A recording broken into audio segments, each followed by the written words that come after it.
The world didn't end with a bang, or even a whimper. It ended with a sound I can only describe as wet. A tearing, a gurgling, a sound of meat being separated from the bone by teeth that had no business being in a human mouth. That was a month ago. Now, the world is a sepia-toned nightmare of dust, decay, and a silence so profound you can hear the rust eating away at the skeletons of cars. My world has shrunk to these 4 walls, 14 Hawthorne Drive. The house Sarah and I bought when the second line appeared on the pregnancy test, a suburban dream, now a fortified tomb. The white picket fence is reinforced with scrap metal and barbed wire. The lawn is a brown, withered thing, but the rose bush by the porch, the one I planted for Lily's 5th birthday, is stubbornly, obscenely red. Lily. My Lily. She's in her room. I can hear her. Not the pitter-patter of little feet I used to love, but a slow, shuffling drag, a thump, then another. The sound of a body that has forgotten how to be a body, moving through a space it no longer recognizes. My wife, Sarah, is gone. She was one of the first. She'd gone to the supermarket for one last run for supplies before the official quarantine hit. She never came back. The last time I saw her, she was on the 6 o'clock news, a blurred figure in the background of a panicked news report from the parking lot of a Kroger. Her face a mask of terror as the world dissolved into chaos around her. I like to think it was quick. I have to. I wasn't quick enough for Lily. The fever, as they called it on the short-lived emergency broadcasts, came for her 3 days into the lockdown. It burned through her small body, 105 degrees of hell.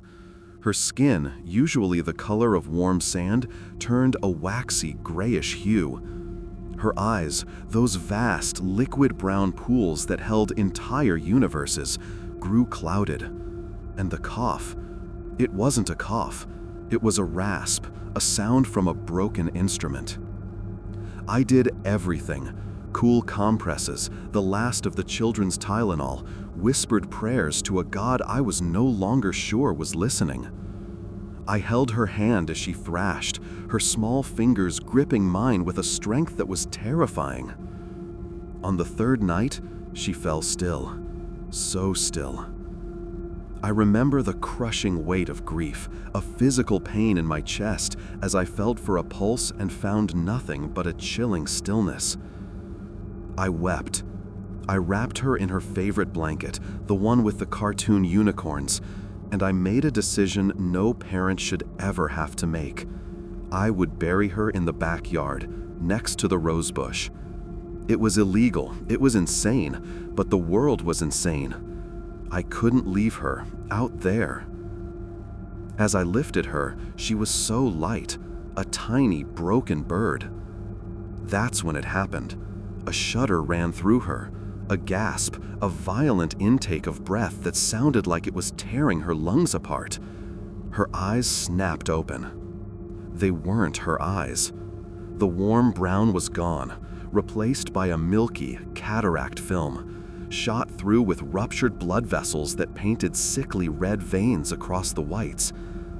They were vacant, predatory. She snarled. It was a sound that didn't belong to my little girl, a low, guttural rumble from a place deeper than a 6-year-old soul should ever have. Her head twisted at an angle that made my own spine ache in sympathy, and she lunged. I dropped her, more out of shock than intent. She hit the floor with a dull thud and immediately scrambled, crawling with a spider-like agility towards me. I stumbled back, my heart a frantic drum against my ribs, and slammed her bedroom door shut just as her small, pale hands clawed at the space where I had been. The thudding started then, a relentless, mindless pounding on the other side of the door. That was 27 days ago. The thudding is my life now, the soundtrack to my damnation. I've boarded up the window from the outside, leaving only a small crack between two planks. My viewing port, my private hell. I spend hours there, my eye pressed to the gap, watching her. She doesn't sleep, she doesn't rest, she just exists. She shuffles in a slow, irregular orbit around her room. Past the pink princess castle, its turrets gathering dust. Past the pile of stuffed animals, their cheerful, stitched smiles a mockery. She bumps into things, corrects her course, and continues her endless, pointless patrol. Her left leg drags slightly. She broke it falling from the monkey bars 2 years ago. I remember holding her in the emergency room, her tiny body shaking with sobs, promising her that everything would be okay. Now, the bone is probably shattered, the foot twisted at a grotesque angle, but she feels no pain. The fever, or whatever it became, burned out the pain centers. It burned out everything. Everything but the hunger. I see it in the way her head twitches, a sharp, bird-like motion. In the low, constant growl that rumbles in her chest. In the way her jaw hangs slack, a thin line of blackish drool often tracing a path down her chin, staining the color of the yellow sundress she was wearing when the fever took her. "My daughter is still in there," I whisper to the empty house. It's my mantra, my prayer, my lie. The evidence suggests otherwise. The evidence is the thing that wears my daughter's skin, that moves with her form, but houses a void where her spirit used to live. But then, there are the moments. Yesterday, she stopped in front of the framed photograph on her dresser. It's a picture of the three of us at the beach last summer. Sarah is laughing, her head thrown back. I'm squinting at the camera, a silly grin on my face. And Lily is between us, beaming, a missing front tooth making her smile even more perfect. The shuffler stopped its pacing and stood before the photo. For a full minute, it was perfectly still. No growling, no twitching. One of its hands, the nails now dark and brittle, lifted and hovered just inches from the glass, as if to touch the memory trapped within. My breath caught in my throat. "Lily?" I breathed, the name a fragile thing. As if hearing me, the head slowly turned towards the door. Those milky eyes seemed to stare right through the wood, right at me. The moment shattered. A guttural snarl ripped from its throat, and it swiped at the photo, sending it clattering to the floor. The glass didn't break. The memory, for now, was safe. That moment, that fleeting, heartbreaking moment, is what keeps me here. It's the hook in my soul. I've tried everything. In the first week, fueled by a desperate, foolish hope, I researched online, on the dying gasps of the internet. I read fragmented forum posts about strains and neurological degeneration. I read wild theories about a cure. One post, from a user named Last Hope, claimed that strong, positive emotional stimuli could sometimes call them back. Music they loved, a favorite toy, a parent's voice. So, I tried. I sat by the door and sang her favorite lullaby, the one Sarah used to sing. "Hush, little baby, don't say a word." The shuffling inside stopped, the growling quieted. A spark of electric hope shot through me. I sang louder, my voice cracking with emotion. Then, a scream. Not a human scream, but a raw, screeching sound of pure, undiluted rage. She threw herself against the door with a force that cracked the wood. I scrambled back, my song dying in my throat. The message was clear. That part of her was gone. I was just noise to the thing in the room. My rations are running low. The cans of beans and vegetables I looted from neighboring houses are dwindling. The water I collect from the rain barrel tastes of rust and rot. My body is thinning. My beard is a wild graying thicket. I see a ghost in the mirror, a haunted man clinging to the wreckage. Today is different. The thudding has changed. It's weaker, slower. A new kind of fear, cold and sharp, pierces the numb fog of my existence. The kind that isn't about being eaten, but about being left alone. I go to my viewing port. She is in the middle of the room, swaying on her feet. Her movements are more uncoordinated than ever. She stumbles and doesn't immediately right herself. She just lies there for a moment, a discarded doll, before slowly pushing herself up. She's decaying. It's a fact I've been avoiding. The fever reanimated her, but it didn't stop the natural processes of rot. The skin on her left arm has taken on a greenish-black hue, pulled tight and shiny over the bone. The sundress is stained with dark, ugly patches. She is falling apart. The thought is a physical blow, the finality of it. The thing that wears my daughter's face is dying. For real this time. No, I whisper. The denial is instant, primal. I can't let her, just rot away in that room. I can't let that be the end of her story. Not my Lily. Not my bright, beautiful girl who loved unicorns and popsicles and demanded I push her on the swing until my arms were numb. The thought solidifies into a terrifying, inevitable plan. I have to go in. The idea is madness. It's suicide. But the alternative, listening to the silence that will inevitably come, is a far greater horror. I prepare. It feels like a grotesque ritual. I find my old baseball bat, the one from my high school days. I tape a kitchen knife to the end, creating a crude, pathetic spear. A laugh, dry and hysterical, bubbles in my throat. This is my shield against the darkness. A piece of sports equipment and a cut-cone knife. I put on my thickest leather jacket, 2 pairs of jeans. I look ridiculous. A knight preparing to slay a dragon, dressed for a biker rally in the middle of a heat wave. Sweat immediately beads on my forehead. I stand before her door for a long time. My hand rests on the knob. It's cold. I can hear the slow, dragging shuffle on the other side. Thump, drag, thump. My daughter is still in there, I say to myself one last time. I have to believe it. If I don't believe it, then I'm just a man about to bludgeon the corpse of his child. I take a deep breath, hold it, and turn the key I've kept locked in my pocket for 27 days. The click is deafening. The shuffling inside stops. I push the door open. The smell hits me first.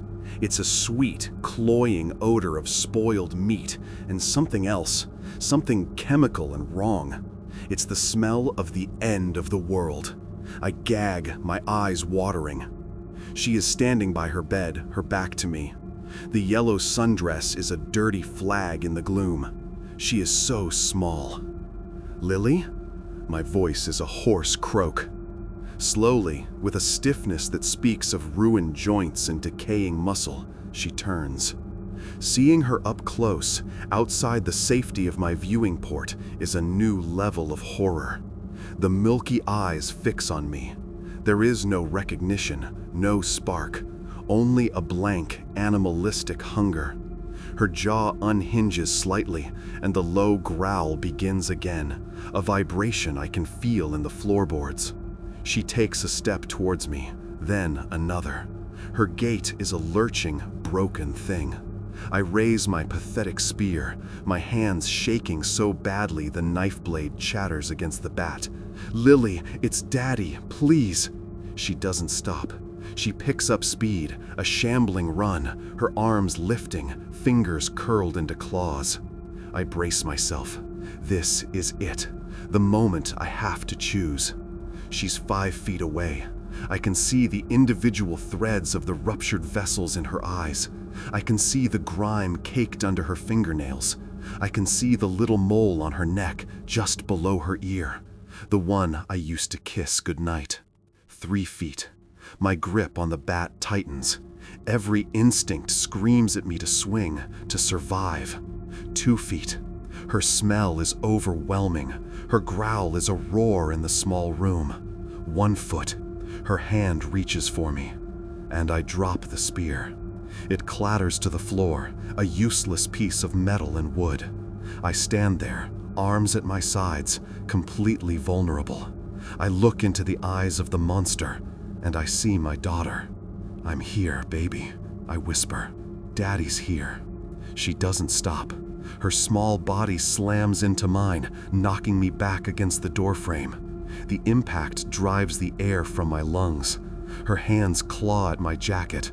Her head darts forward, and I feel a pressure on my shoulder, a grinding as her teeth try and fail to penetrate the thick leather. I don't fight. I don't push her away. Instead, my arms come up. Slowly, trembling, I wrap them around her. I hold her. She is squirming, snarling, a feral animal in my embrace. Her teeth gnash inches from my neck. The sound is terrible, the wet, clicking noise of a predator denied its meal. But I hold on. I hold her tight, as I did when she was a baby, frightened by a thunderstorm. I sink to my knees, pulling her with me. We are a twisted pieta on the floor of a little girl's bedroom. The snarling continues, but it's muffled against my chest. I rest my cheek on the top of her head. Her hair, once so soft and fine, is matted and coarse. I close my eyes. I don't see the monster. I see the little girl on the swing, her laughter ringing in the summer air. I see her concentrating, her tongue stuck out as she colored outside the lines. I see her sleeping, her chest rising and falling in a peaceful rhythm. I rock her gently. "It's okay," I murmur into her filthy hair. "It's okay, Lily. You can go. It's okay." I don't know how long we stay like that. Minutes, maybe an hour. Her struggles grow weaker.